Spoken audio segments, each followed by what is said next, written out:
Much of what's said in conversation is communicated outside of the words that are used. The emotions or feelings of the other person are often conveyed in body language or tone of voice or the intensity of the phrases used. And once you can decipher these, conversations gets much easier and relationships will get stronger and faster. Now, if you want to optimize your relationships without wasting time or playing games, grab my free life map below.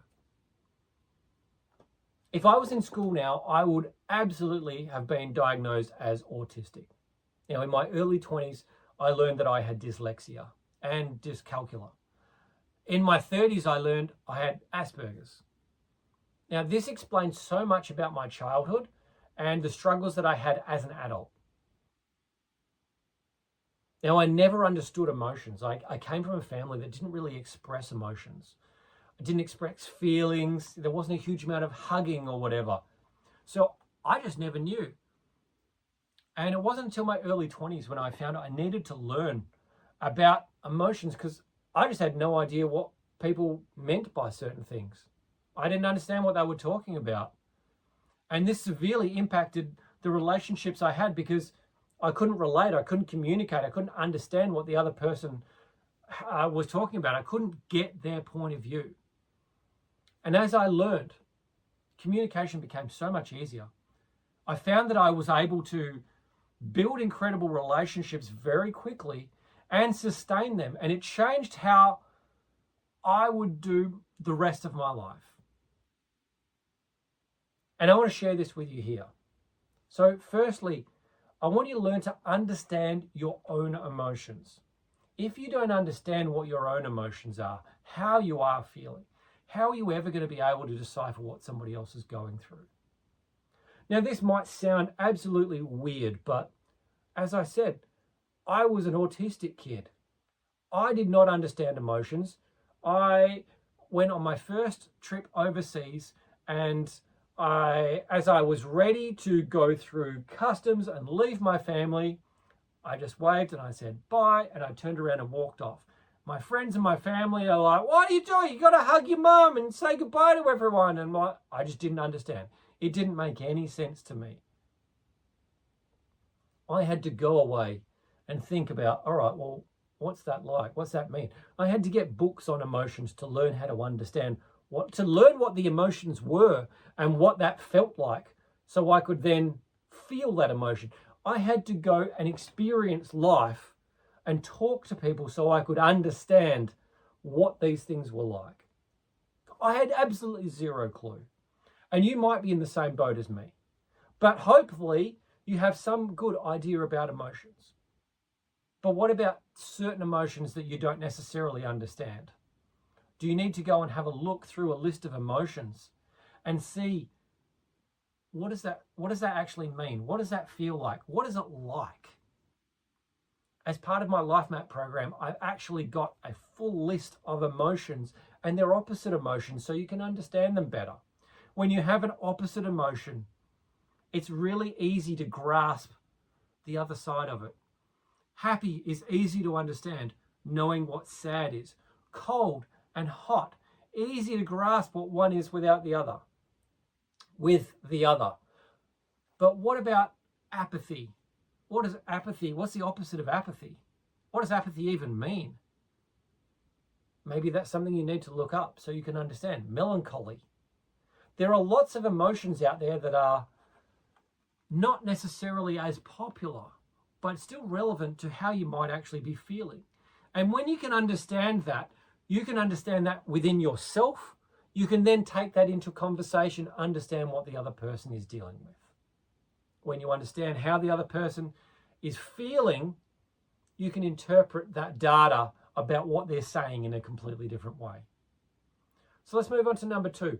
Control your own emotions. You must learn how to control your own emotions. If someone's telling you something and you're getting upset by that, maybe you are just feeling the emotions that they are giving you.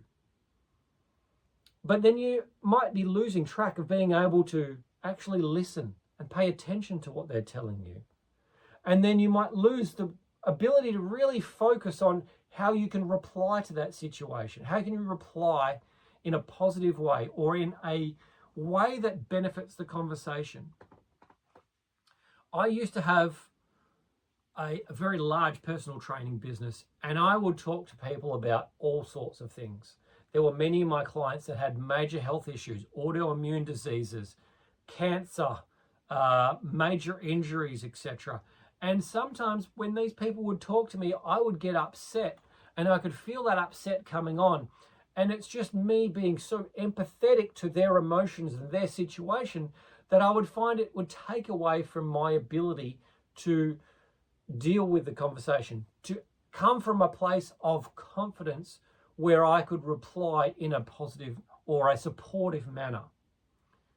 It took me practice to be able to keep that emotion down. I would listen to them and hear and feel the emotion, but I wouldn't let it affect me. I wouldn't let it take over.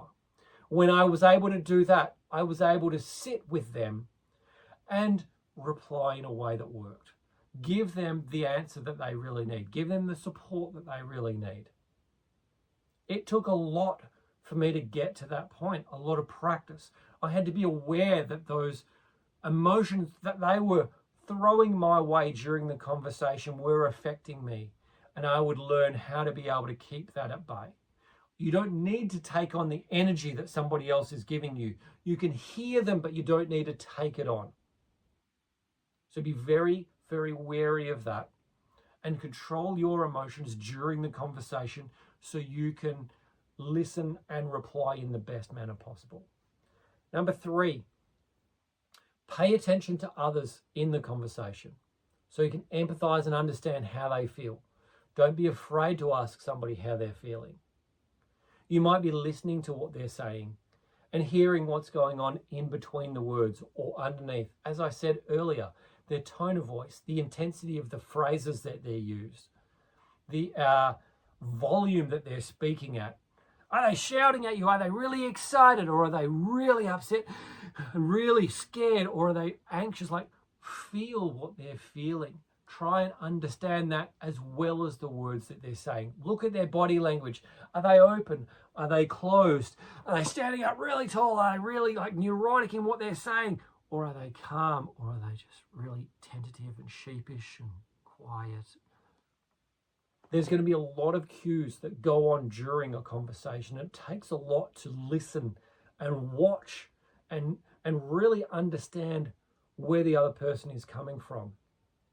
But the more you can build on learning these communication skills, the more it makes the conversation easier. You understand what they're saying, you understand how they're saying, you understand why they're saying it in a particular way, and you can get more of what they are trying to tell you. If you're unclear, don't be afraid to ask them, oh, are you feeling this way? It sounds to me like you are feeling like this. Is that true? Is that what it feels like for you? Now, that might seem really strange or awkward for you to say in conversation, but that actually is you reiterating what they have said and trying to understand that better, and that makes the other person feel more comfortable in the conversation. So don't be afraid to ask, because what you want is clarity on what the other person is talking to you about so you can really understand them. And when you really understand them, the other person, they feels heard. And when they feel heard, there's a lot more trust that goes into the conversation. When you actually hear them, you can reply in a better manner. And that makes a massive difference. So until you understand your own emotions, understanding others, it's going to be really difficult, near impossible. Then if you can really learn how to control your emotions and how it affects you within the conversation, then you're not going to feel like you are up and down like a roller coaster. You are listening from a point of clarity and calm. You are listening from a neutral position so you can reply in the best possible manner. And finally, once you have these things mastered, conversations become so much more easy. They become easy because you know what the other person's talking about. You know how to relate. They feel comfortable and relaxed with you so that they can possibly give you more than they would give the average person because they trust you. They trust you to come and reply to them from a strong, calm place. And that in turn leaves them having a better interaction, leaves them in a place where the conversation is over and they feel like, wow, I feel this person's really heard and understood me. I trust this person. I like this person. I would want to spend more time with this person. And at this point, your relationships are just so much better with people, everyone you come across. So practice these skills. Practice these skills in your conversation. After the conversation, go and look at what you did well and what you could potentially improve upon. And that's only going to help you as well. Now, if you want better relationships, a better life, you want to really master the art of communicating with people while working on the rest of your own personal development, join my free Life Map program below. And I'll coach you for 28 days for free on how to design, build, and live a life that you love. And communication is one of those big things in there, because the better you communicate, the better relationships you have, the better your life's going to be. Can't wait to see you on the inside. Click the link below. We'll see you there.